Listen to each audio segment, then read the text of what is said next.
أعوذ بالله من الشيطان الرجيم. بسم الله الرحمن الرحيم.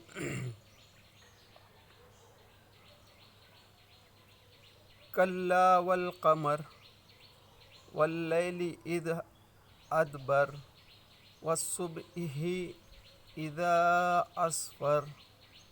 صدق اللہ العظیم.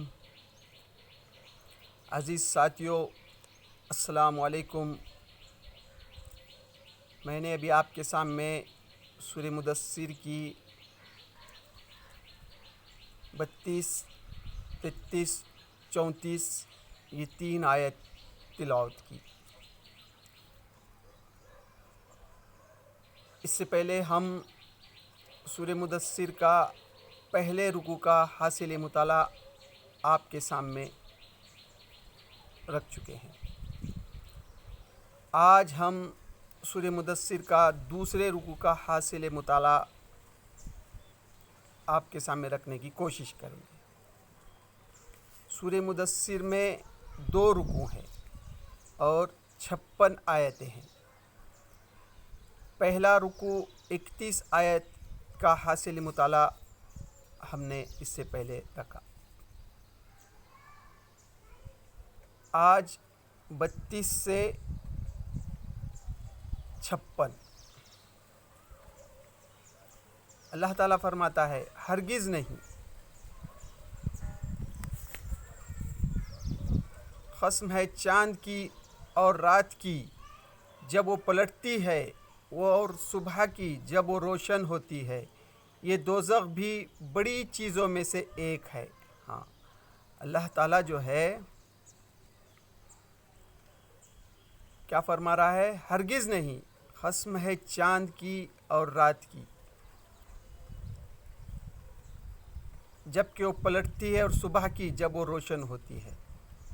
یعنی چاند، یہ رات اور جو صبح، یہ روزانہ ہمارے آنکھوں کے سامنے ہے.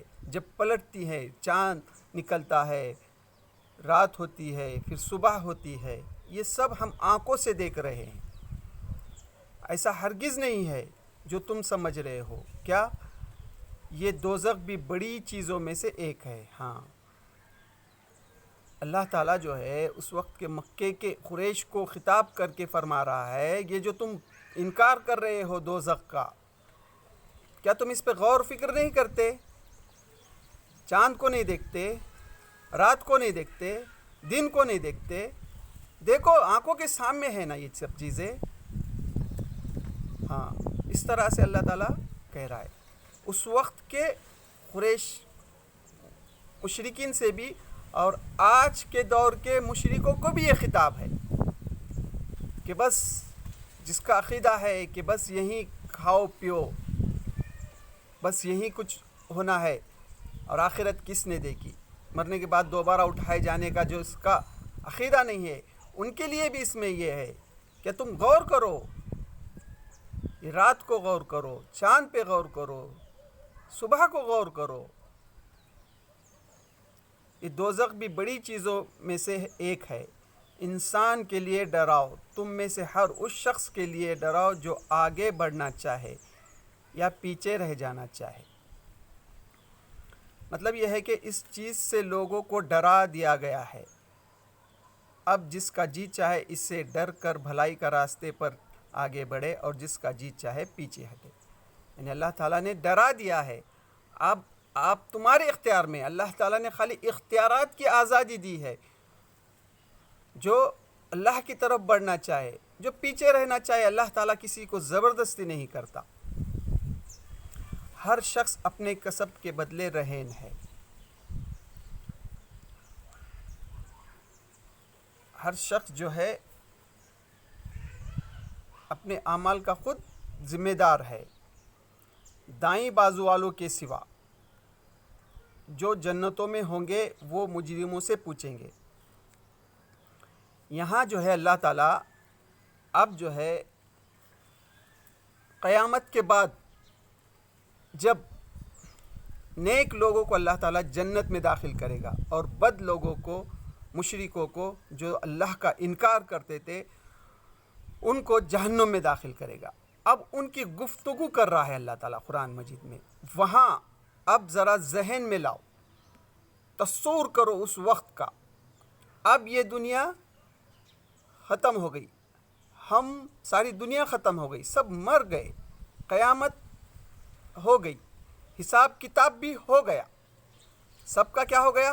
حساب کتاب، جزا سزا سب کو مل گئی۔ نیک لوگ جنت میں گئے اور بد لوگ جہنم میں گئے۔ اب اس تصور کو ذہن میں رکھو اور وہ پکچر سامنے لاؤ۔ اب یہاں گفتگو کر رہے ہیں کون؟ جو جنتوں میں ہوں گے وہ مجرموں سے پوچھیں گے، جو جنتوں میں ہوں گے جو نیک لوگ ہیں وہ مجرموں سے پوچھیں گے، یعنی وہ روزانہ ان سے ملاقات کرتے تھے، سمجھو دوست ہیں ان کے، جس کے سامنے انہوں نے دعوت پیش کی تھی کہ دیکھو ایک اللہ کو مانو، یہاں مرنا ہے، دوبارہ اللہ تعالیٰ حساب کتاب لے گا، نیک لوگوں کو جنت میں داخل کرے گا اور بد کو جہنم میں داخل کرے گا۔ یہ جو ہمیشہ جو دعوت کا کام کرتے تھے، ایسے لوگ وہاں جو ہے گفتگو کریں گے، وہ مجرموں سے پوچھیں گے، مجرم جو ہے ان سے پوچھیں گے، کیا پوچھیں گے؟ تمہیں کیا چیز دوزخ میں لے گئی؟ دوزخ میں تمہیں جو ہے تو کون سی چیز نے لے گئی؟ یہ یعنی اللہ تعالیٰ جو ہے وہاں پر جنتی کا اور دوزخی کا فاصلہ اللہ ہی بہتر جانتا ہے، کئی 100 میل کتنے دور ہوں گا، وہ کیسی جنت ہوگی کیسی جہنم ہوگی اللہ بہتر جانتا ہے۔ لیکن جب چاہے جنتی جو ہے نا دوزخی سے گفتگو کریں گے، یہ اللہ کے اختیار کی بات ہے۔ تو وہ گفتگو اللہ تعالیٰ یہاں بیان کر رہا ہے، کیا کر رہا ہے؟ جنتی کیا کر رہے ہیں؟ پوچھ رہے ہیں دوزخیوں سے تمہیں کیا چیز دوزخ میں لے گئی؟ تم جو ہے تو دوزخ میں کیوں گئے؟ کون سی چیز تھی جو تم کو دوزخ میں لے گئی؟ وہ کہیں گے ہم نماز پڑھنے والے میں سے نہ تھے۔ ہاں، وہ کیا کہیں گے دوزخی؟ ہم نماز پڑھنے والوں میں سے نہ تھے۔ ہاں، اب یہاں پہ یہ بات سمجھ میں آتی، کوئی شخص اگر ایمان بھی لایا، اللہ اس کے رسول کو مانا بھی، لیکن اگر وہ نماز نہیں پڑھتا تو بھی اللہ تعالیٰ اس کو جہنم میں ڈالے گا۔ ہاں، کیا جواب دیں گے وہ کہیں گے ہم نماز پڑھنے والوں میں سے نہ تھے۔ پہلی بات تو ایمان لانا پڑے گا، اللہ کو ایک ماننا پڑے گا، رسول کی تعلیمات کو حق ماننا پڑے گا، تمام رسولوں پر ایمان لانا پڑے گا، اور اس کے بعد نماز قائم کرنا پڑے گا۔ ہاں، تو وہ کیا جواب دیں گے؟ ہم نماز پڑھنے والوں میں سے نہ تھے۔ ہاں، اور مسکین کو کھانا نہیں کھلاتے تھے۔ ہاں، اور دوسرا ان کا کیا جواب رہے گا؟ مسکین کو کھانا نہیں کھلاتے تھے۔ ہاں، اب مسکین کو کھانا کھلانا کی بات جو ہے یہ بھی کتنی اہم ہے۔ اگر تمہارے پڑوس میں کوئی مسکین ہے جو بھوکا ہے، تم اس کو پیٹ بھر کے کھانا کھلانے کی قدرت رکھتے ہو، پھر بھی نہیں کھلائے، تو دیکھو یہ بھی چیز جو ہے تم کو جہنم میں لے جائے گی۔ کتنی اہم بات ہے، مسکین کو کھانا نہیں کھلاتے تھے۔ ہاں، جب آپ کو معلوم ہو جائے کہ یہ جو ہے گھر میں جو ہے کھانا نہیں ہے، بھوکے ہیں بچے ہیں، بھوکے ہیں، سمجھو یتیم بچے ہیں یا اور کوئی ہے بھوکے ہیں، تم ان کو کھانا نہیں کھلاتے تھے، تم قدرت رکھتے تھے، پھر بھی تم ان کو کھانا نہیں کھلاتے تھے، تو یہ بھی چیز جو ہے تو جہنم میں لے جائے گی۔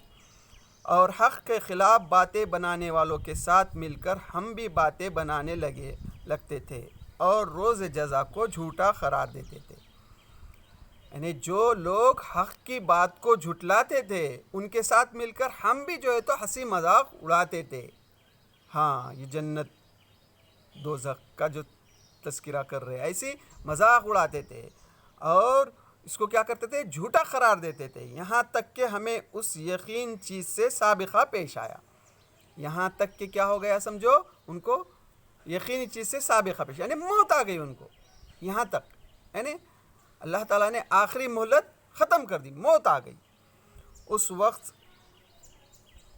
اس وقت سفارش کرنے والوں کی کوئی سفارش ان کے کسی کام نہ آئے گی. ہاں، یہ بھی ایک بہت اہم بات ہے.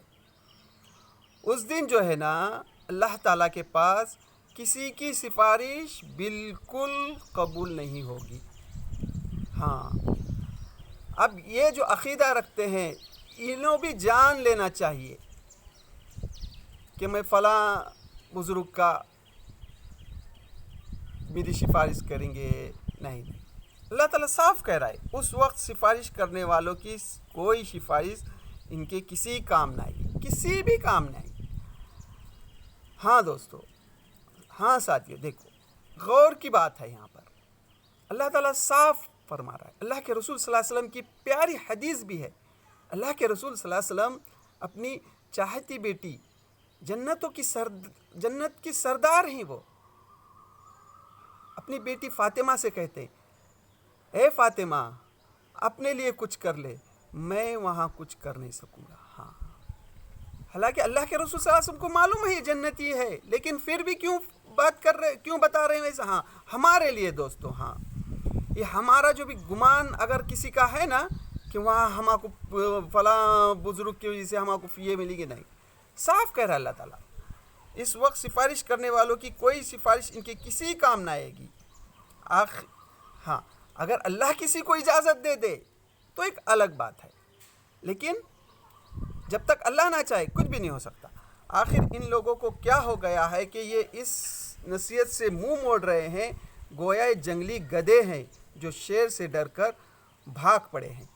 اللہ تعالیٰ یہاں پر جو ہے مثال دے کے فرما رہا ہے کہ جو جنگلی گدھے ہوتے ہیں وہ جو ہے نا جنگل میں شیر کی آہٹ سنتے ہی ایسا بھاگ پڑتے ہیں، ایسا بھاگتے ہیں پلٹ کر بھی نہیں دیکھتے.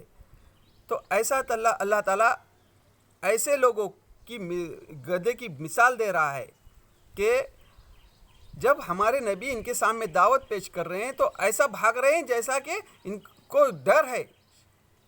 ہاں ایسا، بلکہ ان میں سے تو ہر ایک یہ چاہتا ہے کہ اس کے نام کھلا خط بھیجا جائے.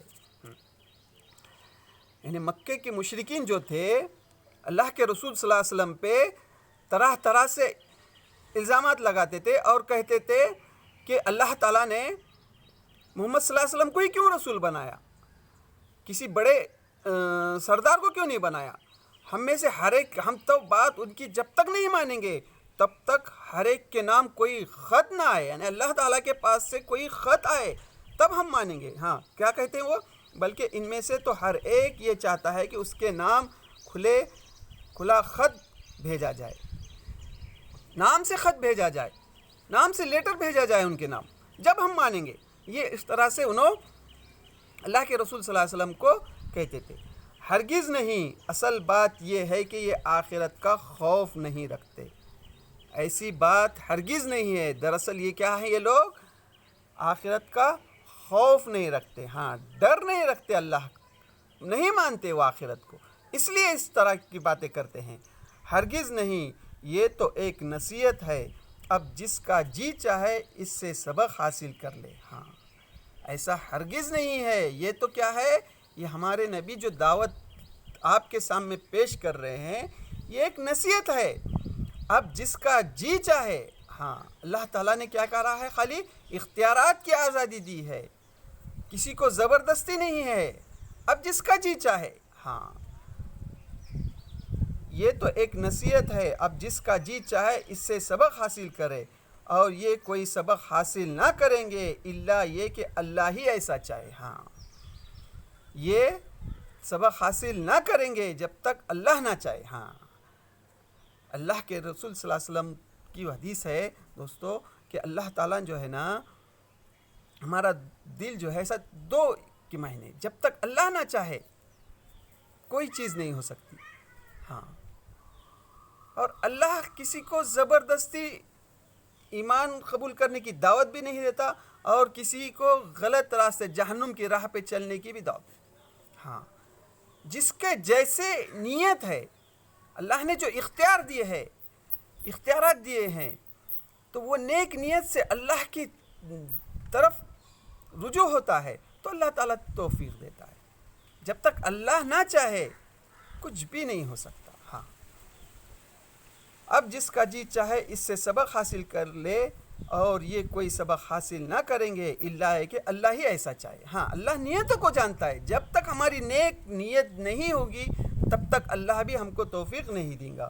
وہ اس کا حقدار ہے کہ اس سے تقوی کیا جائے. ہاں یعنی اللہ تعالیٰ اس کا حقدار ہے کہ اس سے تقوی کیا جائے، اور وہ اس کا اہل ہے کہ تقوی کرنے والوں کو بخش دے. ہاں یعنی یہ اللہ ہی کے کو زیب دیتا ہے کہ کسی نے خواہ اس کی کتنی ہی نافرمانی کی ہو، جس وقت بھی وہ اپنے اس روشنی سے باز آ جائے، اللہ اپنے دامن رحمت میں اس کے لیے دامت رحمت کی جو ہے اللہ تعالیٰ اس کے لیے راستہ کھول دیتا ہے. یعنی اللہ تعالیٰ کی کتنی بھی نافرمانی کرے، لیکن جب انسان سچے دل سے توبہ کر کے اللہ کی طرف رجوع ہوتا ہے تو اللہ تعالیٰ کیا کرتا ہے، اس کی رحمت میں داخل کر دیتا ہے اور اس کو معاف کرتا ہے. ہاں دوستو، تو یہ تھا سورہ مدثر کے دوسرے رکوع کا حاصل مطالعہ. تو اللہ تعالیٰ سے دعا، اللہ تعالیٰ ہمیں قرآن مجید کی جو سمجھنے کی کوشش کر رہے ہیں، اللہ اس میں جو بھی کوتاہی غلطی ہے اس کو معاف کر دے اور اس کو سمجھ کر عمل کرنے کی توفیق دے. وآخر الدعوانا الحمد للہ رب العالمین.